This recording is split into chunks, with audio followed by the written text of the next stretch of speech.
नमस्कार मित्रांनो, मन धागा धागा जोडते नवा या मालिकेच्या आजच्या भागामध्ये शकू ही सार्थकला सर्व स्टॉपसमोर म्हणत असते की आनंदी ताई एक स्वाभिमानी मुलगी आहे आणि तिच्यासारख्या मुलीला अपमान करून तुम्ही ऑफिसमधून काढून टाकले, ती परत कधीही या ऑफिसमध्ये येणार नाही असे बोलून शकू तेथून रागाने निघून जाते। तर सार्थक बेनारेंना रागाने विचारतो की बेनारे सर, हा काय प्रकार आहे सर्व, आणि थांबा, मी लगेच आता घरी जातो आणि हे सर्व काय आहे याचा जाब मी आईला जाऊन विचारतो। तेव्हा सार्थक घरी जायला निघतो तर रेश्मा म्हणते की सार्थक, यावेळेस तू घरी जाऊ नको आणि काकूंना याबद्दल काही विचारू नको। सार्थक म्हणतो की का का मी जाणार घरी बोलून सार्थक तेथून रागाने घरी येतो। त्यानंतर ही रेश्मा म्हणत असते की खरंच ती दीड दमडीची शकू आणि मला वाटेल ते बोलून गेली, थांब आता मी तिच्याकडे चांगलेच बघते। त्यानंतर इकडे आनंदी घरी येते आणि घरी आल्यानंतर आपल्या पिशवीतले सर्व सामान ती काढत असते। तेवढ्यात मनोजचे लक्ष आनंदीकडे जाते आणि ते सर्व सामान बघून तो आनंदीला विचारतो की काय आनंदी, कामावरून काढले की काय। तेव्हा आनंदी मात्र खूप रडत असते आणि मनोज आणखीनच चिडलेला असतो आणि मनोज लगेच आई, अण्णा आणि मालती लीना यांना आवाज देतो। तर सर्वजण बाहेर येतात आणि काय झाले म्हणून मालती आणि अण्णा खूप घाबरतात। तर मनोज म्हणतो की अगोदर लग्न मोडले आणि आता हिला कामावरून सुद्धा त्यांनी काढून टाकले, खरंच तुमच्या मुलीचे प्रताप ऐका। तर मालतीला टेन्शन येते आणि आता काय होणार या आनंदीचं असे ती सर्वांसमोर म्हणते। मनोज म्हणतो की त्या माणसांचा हिने किती अपमान केला, मंडपातून भर पळून गेली, लग्न मोडले, मग ते हिला कामावरून काढणारच ना, आणि मला हे सर्व होणार होते, माहिती होते सर्व, स्वतःच्या मनाला वाटेल तसे करायचे आणि आता मी हे घर कसे चालू, कारण ही ब्यात तर माझ्या डोक्यावर आणखीन एक येऊन बसली आणि आणखीन एक पोट या घरामध्ये खाण्यासाठी वाढले, कसे मी घर चालू। तर तेवढ्यात अण्णा भयंकर चिडतात आणि सणकण अशी ते मनोजच्या कानाखाली देतात। तर सर्वजण खूपच घाबरतात। अण्णा म्हणतात की मनोज, असे काय बोलतोस तू, तुझी हिंमतच कशी झाली आनंदीबद्दल असे बोलण्याची। आनंदी रडतच अण्णांना समजावते, अण्णा प्लीज तुम्ही दादांना मारू नका। तर अण्णा म्हणतात की त्याची हिंमतच कशी झाली तुला ही सर्व बोलण्याची। मालती अण्णांना म्हणते की अहो हे काय करता तुम्ही। अण्णा म्हणतात की मालती तू सुद्धा शांत हो, कारण हे सर्व तुझ्यामुळे घडलेले आहे। अण्णा मनोजला म्हणतात की काय रे, माझी मुलगी कधीही कुणावर ओझं नाही, तिचा बाप तिचा सांभाळ करण्यासाठी अजून समर्थ आहे, आणि काय बोलतोस, मुक्या जनावरांना सुद्धा ही माया असते आणि ते सुद्धा एकमेकांना जीव देऊन खात असतात, आणि तू काय बोलतो, कुणाबद्दल बोलतो की स्वतःच्या पाठीला पाठ देऊन आलेल्या बहिणीबद्दल हे सर्व बोलतोस का। अण्णा म्हणतात की आनंदी चल, आता या घरामध्ये आपण क्षणभर सुद्धा राहायचे नाही, आपण दोघे सुद्धा जाऊ। तर अण्णा आणि आनंदी जायला निघतात। मालती म्हणते की अहो प्लीज, रागाच्या भरात बोलला तो, पण तुम्ही इतक्या टोकाला जाऊन हा निर्णय घेऊ नका। तर अण्णा म्हणतात की रागाच्या भरात बोलला, मग रागाच्या भरात तो कधी माती खातो का हे विचार ना त्याला। तर मनोज चिडतो आणि काय मारायचे ते मला मारा म्हणून स्वतःच्याच तोंडामध्ये तो खूप मारून घेतो, आणि सत्य कधीही बदलणार नाही अण्णा, राजाध्यक्षांशी आपले संबंध जोडले गेले होते, पण त्यांच्याशी सुद्धा आपला वाद झाला, कोणामुळे तर हिच्यामुळे। ज्या दिवसापासून ही घरात आली त्या दिवसापासून ह्या घरामध्ये वाईटच घडते, आणि त्या आनंद म्हणजे सार्थक सरांच्या मैत्रिणीमुळे आज माझी नोकरी वाचली, पण उद्या जर माझी नोकरी गेली तर आपण रस्त्यावर येणार नाही का, तेव्हा तुम्हाला माझे सर्व बोलणे आठवेल। तर मनोज हे सर्व रागा वैतागून बोलत असतो। त्यानंतर इकडे सार्थक घरी येतो आणि जोराने आई असा आवाज देऊन सुद्धा बाहेर येते। तर सार्थक विचारतो की आई काय झाले, आनंदीला का तू कामावरून काढून टाकले। सुधा म्हणते की मला ती मुलगी आपल्या ऑफिसमध्ये सुद्धा नकोय। तर आकांक्षाला खूप मोठा धक्का बसतो। सार्थक विचारतो की काय चूक होती तिची।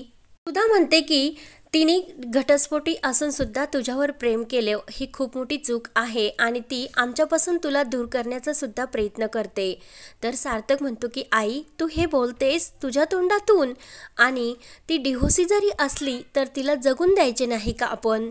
सुधा म्हणते की ती मुलगी तुला फसवण्याचा प्रयत्न करते आणि आपल्या जाळ्यात उडवते, म्हणूनच ती मुलगी मला या घरात आणि या ऑफिसमध्ये सुद्धा नको, एखादी चांगली मुलगी तुझ्यासाठी बघते आणि तुझं लग्न लावून देते।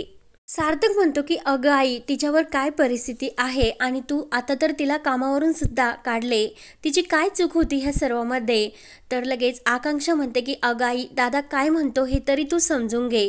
तर सुधा ही आकांक्षाला म्हणते की तू शांत हो, तू यामध्ये काही बोलू नको, कारण कुणाबरोबर ह्या मनस्थितीत मी बोलण्याच्या स्थितीत नाही. सुधा तिचा शेवटचा निर्णय सांगते की ती मुलगी मला ऑफिसमध्ये पण आणि या घरामध्ये नको. सार्थक म्हणतो की ती अजून घरामध्ये सुद्धा आलेली नाही, पण ऑफिसमधले निर्णय माझे मला घेऊन दे.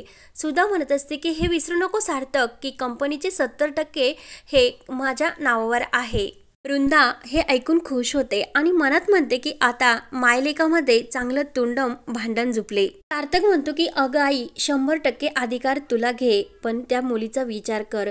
तेव्हा सुधा म्हणत असते की तुला जर त्याच मुलीचा हा विचार करायचा असेल तर तुझे आणि माझे नाते कायमचे तुटेल, असे बोलून सुद्धा आतमध्ये निघून जाते. त्यानंतर इकडे लीना ही आनंदीला समजावते. आनंदी रडत असते आणि वहिनी मी जाऊ का ग हे घर सोडून, माझ्यामुळे खूप प्रॉब्लेम्स येतात या घरामध्ये. लीना म्हणते की नाही अगं, भावाची ही जरा समजून घे, तो चिडला म्हणजे शांत होईनच. तर अण्णा हे सर्व ऐकत असतात आणि अण्णा लगेच सार्थकला फोन लावतात. सार्थकला म्हणतात की अहो तुम्ही प्लीज आनंदीबरोबर एका मित्राच्या नात्याने बोलायला येताल का, कारण आनंदी खूप टेन्शनमध्ये आहे. सार्थक म्हणत असतात की काका असे का बोलता तुम्ही, आनंदीवर माझे मनापासून प्रेम आहे आणि आईने हे लग्न थांबवले म्हणून मी खरंच, नाहीतर आत्तापर्यंत मी आनंदीबरोबर लग्न केले असते आणि मी लगेच आनंदीबरोबर बोलण्यासाठी येतो. सार्थक लगेच आनंदीच्या घरी येतो. त्यानंतर अण्णा म्हणत असतात की खरंच एका मित्राची आनंदीला खूप गरज आहे, प्रेमाच्या 2 शब्दाची. त्यानंतर आनंदी एकटीच बसलेली असते आणि मनोजच्या बोलण्याचा ती विचार करत असते, वाईटसुद्धा वाटते, रडतसुद्धा असते.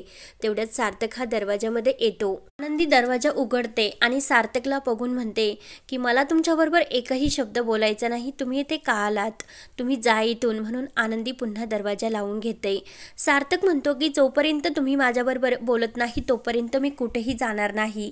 सार्थक म्हणतो की काय शिक्षा द्यायची ती मला द्या, पण प्लीज असं आबोला धरू नका. अण्णा येतात. अण्णा म्हणतात की आनंदी हे काय करतेस, मीच बोलावले त्यांना. तर आनंदी म्हणते की नाही अण्णा, मला त्या माणसाशी नाही बोलायचे. सार्थक म्हणत असतो की इथून पुढे माझ्या फॅमिलीकडून तुम्हाला कोणताही त्रास होणार नाही, पण प्लीज माझ्याबरोबर बोला, म्हणून सार्थक आनंदीला खूप विनवण्या करत असतो. नंतर इकडे सार्थक घरी नसतो. सुधा आकांक्षाला विचारते की काय ग अक्कू, सार्थक इतका उशीर झाला, त्याला कुठे बघितले का. आकांक्षा म्हणते की नाही. तेवढ्यात रेश्मा येते आणि रेश्मा विचारते की सार्थक सर अजून आले नाहीत का.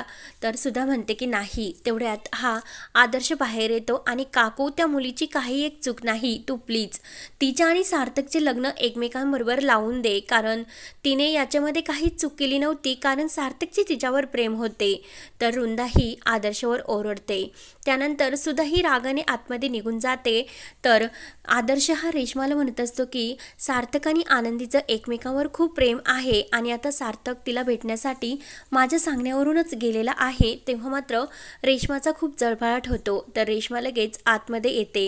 वृंदा आणि सुद्धा बोलत असतात. वृंदा म्हणत असते की अगं ती आनंदी आपल्या सार्थकच्या चांगुलपणाला चांगलीच ही भाळवेल आणि त्याला घेऊन आपल्यापासून दूर सुद्धा करेल, आणि माहिती नाही ह्या मुली अशाच असतात. तेव्हा लवकरात लवकर तू ते सार्थकचं लग्न एखाद्या मुलीशी लावून दे.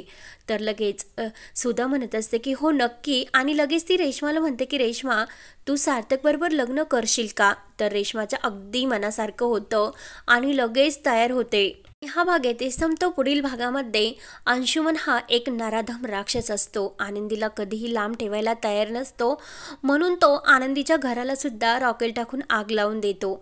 सर्वजण बाहेर निघतात, मात्र आपली आनंदी त्यामध्ये आगीतही सापडलेली असते आणि हे सर्व सार्थक बघतो आणि त्या अंशुमनची चांगली धुलाई करतो.